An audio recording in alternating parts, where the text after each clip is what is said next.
Bonsoir mes chers camarades. Je vois, malgré l'heure tardive, que des militants restent attentifs à avoir la discussion entre nous et le débat pour faire le bilan de notre activité passée. Avant de développer mes propos en 4 points, je voudrais vous apporter le salut fraternel et amical des militants et adhérents du Val-de-Marne, que je conduis depuis 14 années, et plus particulièrement des 6 syndicats, du commerce, de Syntec prestataires de services, Simpli Market, Alimentation Action Sociale, qui m'ont confié leur mandat. Cependant, les militants du Val-de-Marne sont inquiets de ces derniers mois. Ils n'ont pas compris les écarts de cap. Les militants rencontrés durant les assemblées générales, préparant ce 24e congrès pour examiner le bilan, tout comme notre instance départementale, la commission exécutive, tiennent à attirer l'attention du congrès, mais également du bureau confédéral, dans son ensemble sur la stratégie syndicale. Après le Big Bang présidentiel et politique, notre syndicat doit faire attention à la concertite tout azimut, sans se laisser embarquer dans la concertation, loin de la négociation. Pour faire un parallèle, c'est un peu la même chose avec les comités d'entreprise, entre information et consultation. Le poids des mots n'ont pas le même sens, tout comme le sens de ce vocabulaire n'ont même pas le même poids. Dans ce contexte actuel de revendication des mobilisations, cheminots, Air France, Carrefour, les EHPAD, les fonctionnaires et les retraités, les enseignants à notre niveau local, cela nécessite bien une solidarité interprofessionnelle et une réaction d'ampleur nationale à travers une perspective de mobilisation beaucoup plus large. La concertation ne suffit plus à nourrir les revendications. La négociation et la politique contractuelle, oui, on essaye avec. Les militants du Val-de-Marne refusent de se laisser entraîner dans l'accompagnement des orientations politiques du gouvernement en imposant la co-construction, voire la co-législation dans sa concertation tout azimut. Résister, revendiquer, mobiliser et agir, négocier sont pour mes camarades du Val-de-Marne la bonne stratégie syndicale de construire le rapport de force dans l'unité la plus large.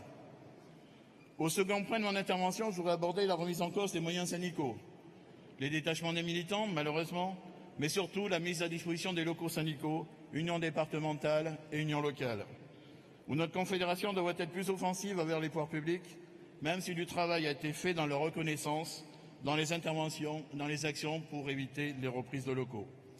Prétextant l'affaiblissement des ressources publiques, les collectivités territoriales sont tentées de reprendre les mises à disposition et de faire supporter leurs coûts au niveau des organisations syndicales. C'est le cas pour notre modeste union locale de Villejuif, où Monsieur le maire, LR, vend la bourse du travail et met à la rue les syndicats CGT, FO-FSU, Solidaires SFTC. Notre combat arrive malheureusement à sa fin, puisque le tribunal administratif de Melun devrait dans les prochains jours confirmer l'expulsion des syndicats et les astreintes en milliers d'euros, c'est 42 000 € depuis septembre dernier.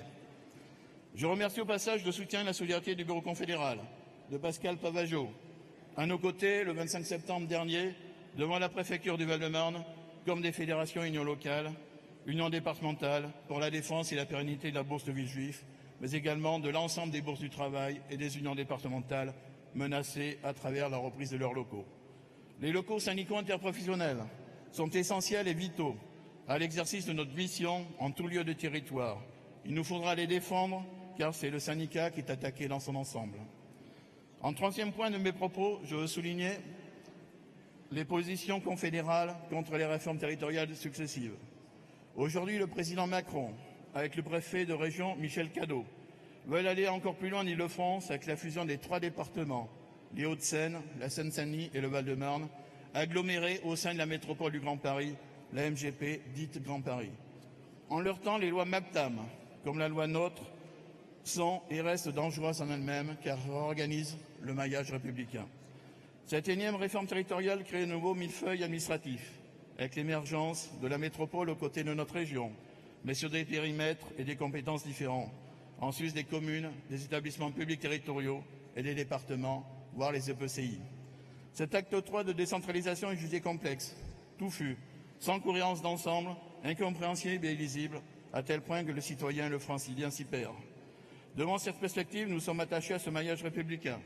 Communes, départements, régions, loin de toute mégapole ou métropole. Nos départements du Val-de-Marne, on y tient tout autant que vous à vos départements, car ils participent aux missions de service public et constituent alors un repère territorial fort de ses actions départementales. Aussi, les militants se félicitent que notre confédération soit fortement attachée à la République une indivisible, République sociale comme à la défense des services publics qui participe à l'aménagement et l'égalité des territoires. Enfin, cette tribune, je ne manquerai pas de saluer et remercier l'engagement militant de ceux qui vont nous quitter au sein du bureau confédéral. En premier lieu, bien entendu, notre secrétaire général, mais également Michel, Dédé, Marie-Alice, Anne, Jocelyne. Merci à eux du travail accompli.